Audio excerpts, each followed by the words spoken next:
For decades, the World Cup has carried fans from all over the world to great heights of unity and joy, in a way that is perhaps unique to an event that sees strangers drinking a foreign pub dry together and reveling in the strange and wonderful offerings at the local grocery store while witnessing incredible feats of football. But a maelstrom of complications threatened the sense of inclusion this year. Not least of all because, for the first time, one team's country is currently at war with its host country. I'm Samantha Selinger-Morris, and you're listening to the Morning Edition from The Age and the Sydney Morning Herald. Today, Deputy and Investigations Editor Nick Ralston on the joy and tension he witnessed on the ground at World Cup matches in the United States and Canada. And yes, that viral Aussie chant about Donald Trump. It's July the 15th.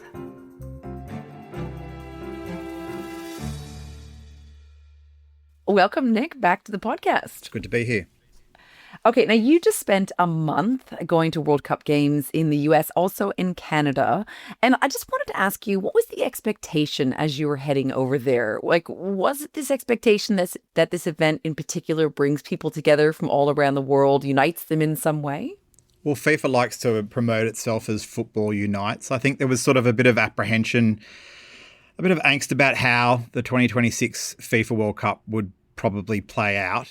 You know, the World Cup's got a long history of sort of having this political overtones. You know, you go back to 1930 even, when the very first World Cup tournament that was hosted by Uruguay was sort of used as a nation building sort of exercise that had sort of, 3 decades or so of civil war. And then they get to host this, first ever world football tournament, which they also famously won. You go to sort of 1934, where Mussolini used it as a bit of a propaganda tool for his fascist regime. I think there's even sort of reports of it being sort of the first World Cup where there was World Cup merchandise where the fascist logo appeared on some of that. And it's got a long history of sort of being this political device as well as a footballing one. 1978, I think, is the most controversial World Cup where the military junta in Argentina, there was corruption in match fixing and sort of seen as a sort of a form of sports washing before it was really a phrase back then,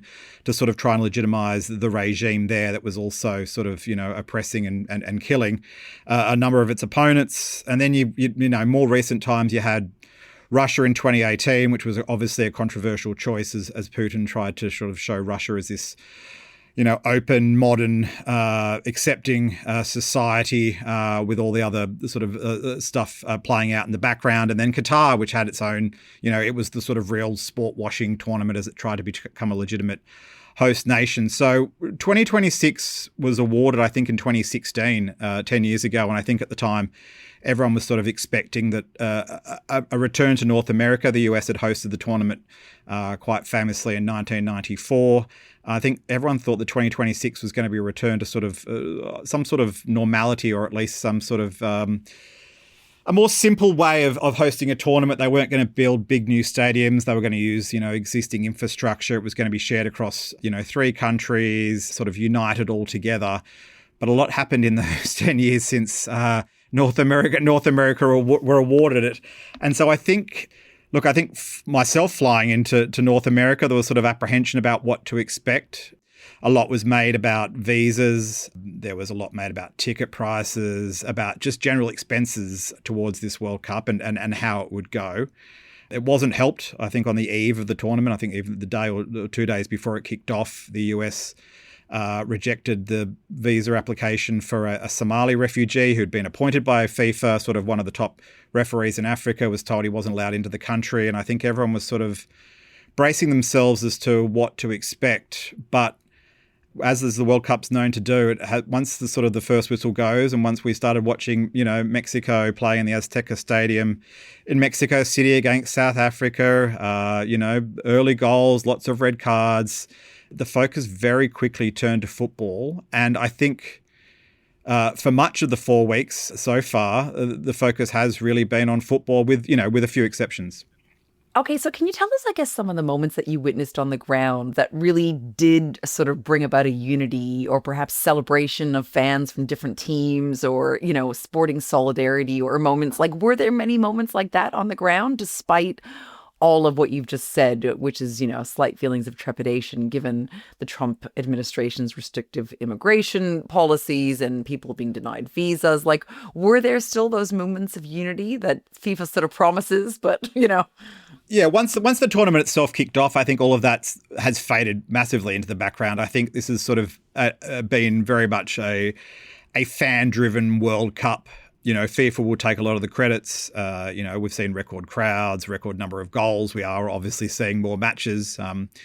But it has really been the fans, for me, as someone who was there for 4 weeks, that have really made this World Cup.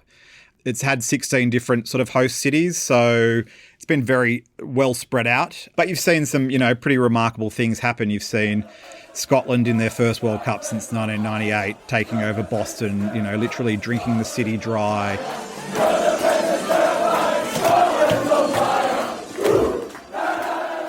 You've seen sort of, Japanese fans down in Dallas trying Texas barbecue for the first time and being amazed by that. You've seen Norwegian fans on the New York subway performing their, now infamous Viking row as they went down the escalators into the New York subway. And so it's been a very well spread out tournament. You've seen lots of, I guess, parts of America. I think I was reading before that the Spanish team, one of the favourites of the tournament, have been based out at Chattanooga in Tennessee, where, locals have been able to come out and watch, some of the best footballers in the world train out there. One of the Kansas universities learnt one of the marching bands learnt how to perform the Algerian national anthem, because the Algerians were based out at a Kansas university as well.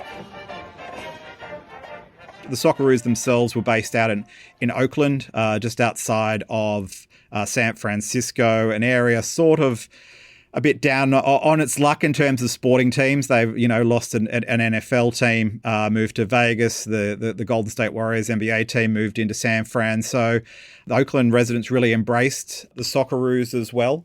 So it's sort of been this sort of, I guess, mix of fans from around the world coming into America and Canada, into probably areas that they might not have been previously, and also people in America probably being exposed to fans and cultures that they might not previously have expected to be exposed to either.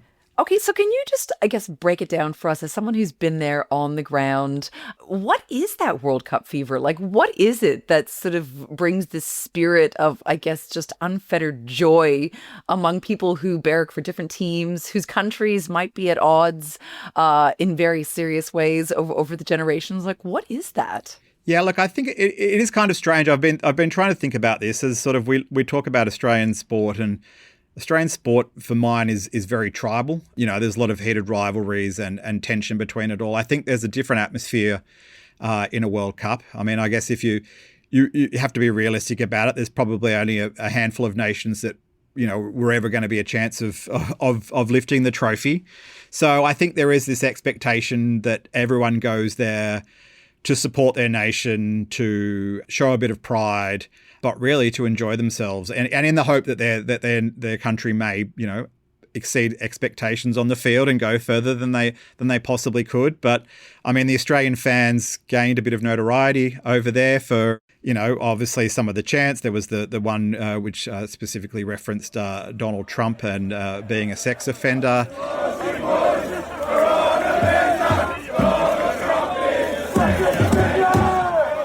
There is also the sort of, we're flying home, you're stuck here chant, which they made at the US. And there was also that moment in Dallas in the lead up to the tense morning lead up to the game against Egypt, where a whole lot of Australian fans took it upon themselves to go into and take over a Walmart and start their Aussie boys chant inside a Walmart to many shocked shoppers on a early morning in Arlington, just outside of Dallas.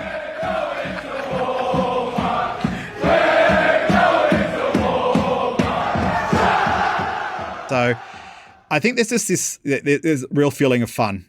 And, there are obviously countries that go to a World Cup expecting to do well and expecting to win. But I think on the whole, I mean, you've seen Mexican fans over there they do this thing where they, love to pick up they've been doing it with TV reporters, but they've been picking up, rival fans and tossing them up into the air. Just everyone's celebrating in a way that I think only a World Cup can really bring people together.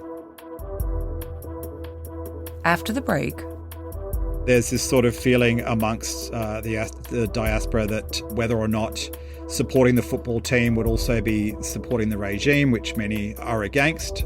But they also wanted to use the opportunity of Iran playing on the national stage to have their voices heard.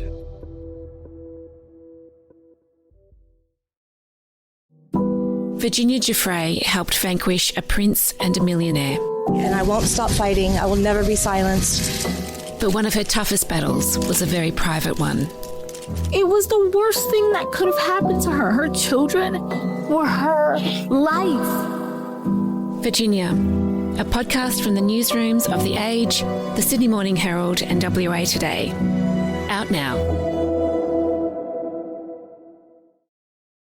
We have to talk about some of the sporting moments, either that you witnessed or that are just absolutely a standout at this particular World Cup.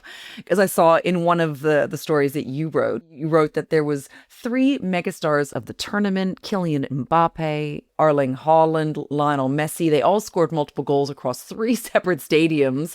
That must have just been absolutely incredible. So I guess, what is it like to be there to see that sort of star playing on just an incredible scale? And were there other just moments like that really lit up this World Cup, I guess? Yeah, I think that one of the successes of this World Cup has been that all of a number of the big footballing superstars, like you said, your Erling Haaland, who seems to have captured the attention of everyone this World Cup, Kylian Mbappé, Messi scoring a hat-trick days just before he turned 39 in his 6th World Cup. Harry Kane of England, Jude Bellingham of England have all really turned up and performed. We've also got a situation where the 4 highest ranked teams in the world, Spain, France, Argentina and England, are the last 4 teams left in the tournament. So it's been, remarkable that FIFA has had that outcome for this World Cup. Some may say, there was, things put in place to make that happen. But there's been other great moments as well. I think everyone was sort of captivated by the run of, Cape Verde in their first World Cup, a tiny nation making it through to the knockout stages. And, even when Curacao managed to score its first World Cup goal against Germany, it was 1-1 against Germany. I think everyone was kind of shocked. They, ended up losing that game by a fair margin. But there's been moments like that which there was a lot of criticism about, or maybe not so much criticism, but concern about whether or not expanding the World Cup from 48 teams from 32 would see a dilution in the sort of quality of games and how the tournament would play out. But I think largely it's been a massive success. And for those reasons, you've seen a number of countries that previously hadn't appeared at World Cups get to play and perform pretty well. You've seen other countries, for a long time, Oceania didn't get an automatic spot in the World Cup, but New Zealand obviously got to play again at this World Cup. So there's been, I think the quality of football and I think the 48 teams has worked, which I think has been another highlight. I wanted to ask you about something you wrote about as well, which is a complicated emotional element of this particular World Cup, which is, of course, the presence of an Iranian team when, of course, Iran has been at war with the host country, with the United States. So what was that tension like on the ground? Yeah, I didn't really probably fully know what to expect going to this game. So this was the first time that a host nation in the US was at war or a military conflict with a participating nation in Iran. And a lot of sort of talk in the build up to the tournament. Iran qualified sort of back in March last year, long before any of the strikes by Israel and the US against Iran had begun. And there was a lot of talk about whether or not Iran should be able to compete in this World Cup. They were kicked out of their training base was meant to be in Arizona. They got moved to Mexico. And so I went down to LA, to the SoFi Stadium, not really knowing what to expect. But, LA has the largest Iranian community outside of Tehran or outside of Iran. There's something like 125,000 Iranians living in the area. And it was a very divided group of people. So there's this sort of feeling amongst the diaspora that whether or not supporting the football team would also be supporting the regime, which many are against. But they also wanted to use the opportunity of Iran playing on the national stage to have their voices heard. FIFA tried to ban their, certain flags and symbols from inside the stadium. So I was sort of outside the stadium, and you'd speak to, a mother who was there with her son who said, I can't really support the team. I'm just here to have my voice heard. And then you turn to her son and he'd say, oh, no, I'm a former soccer player myself. I know what these players have done to get here. I support the team, but I don't support the regime. And I spoke to another bloke as I was leaving who had spent, I think it was something like $600 to be there just to boo the national anthem and to jeer the team as they ran onto the field. So it was a very, complex situation, and, sort of almost hard to describe. Literally every person you spoke to there would have a different view on the Iranian team and whether or not they should be competing and whether or not they should be supporting them. And many others opted to stay at home because they didn't want to even be seen to be part of it. So it was a very complex and difficult situation. But I'm assuming there was nothing like we saw during that Women's Cup here. Of course, famously, there was a number of members of the women's team that looked like they were in the process of going to defect. And I believed some of them stayed on after being granted humanitarian visas. But there was nothing like that, though, was there, in the USA with Iranian players during the World Cup? No, and they had pretty strict restrictions put on place, I guess, to sort of prevent any of that sort of incident like that possibly taking place. As part of their visa restrictions, the Iranians were only allowed to fly in, I think, the day before a match, and had to fly out straight afterwards, which the team and the coach complained about, sort of saying no other team had been subjected to situations like this. But I think that was, in part to just ensure that there wasn't any sort of issues around defections or any other sort of political fallout from having the Iranian players in the US. It's really interesting. And Nick, just to wrap up, I wanted to ask you about what we might see, I guess, at the 2030 World Cup, because as you mentioned earlier, this World Cup had 48 teams. And FIFA President Gianni Infantino mentioned the other day that the organization is considering having 64 teams for the 2030 World Cup. So tell us, I guess, what you think might be the risks of having that many teams. Is it going to dilute the fun, or the quality? Well, more fans, more fun, possibly. I mean, 64 is a lot. I think it's something like more than 30% of all FIFA sort of countries who are playing football at the moment. 64 does seem a lot. You've got to obviously find the facilities and the infrastructure to host that many games. I think 2030, we're already looking at a World Cup across 3 continents, because it will be 100 years since the first World Cup. I think they're playing some games in South America, and then the rest will be shared between Morocco, Spain, and Portugal. Look, I think the 48 teams has worked quite well. 64, there are some reasons why it might work. It's a cleaner number of teams. There's been a lot of, not to get too into the weeds, but there's all this sort of maths around how a third place team gets through to the knockout stages, and 64 teams gives you, a cleaner number to get to 32. That's the top 2 teams in every group. But yes, there's already talk about how possible it is for I don't think a solo country could host a World Cup by itself anymore. And then if you're getting to 64 teams, however many matches that works out to be, finding base camps for all those teams, finding stadiums to host all those games, it's a big logistical exercise. But if there's one thing we know with FIFA is that they make most of their money, if not all their money, from a World Cup, and 64 teams probably means bigger broadcast deals, more ticket sales, more merchandise, everything else. So if there's money to be made, I don't doubt that FIFA will take a very long look at this if it's not already possibly happening. Thank you so much, Nick, as always, for your time. Thank you. In other news today, Education Minister Jason Clare has categorised the Job Ready Graduate Scheme, an attempt by Scott Morrison's government to steer students away from the humanities to the sciences by restructuring the cost of degrees, as unfair and failed.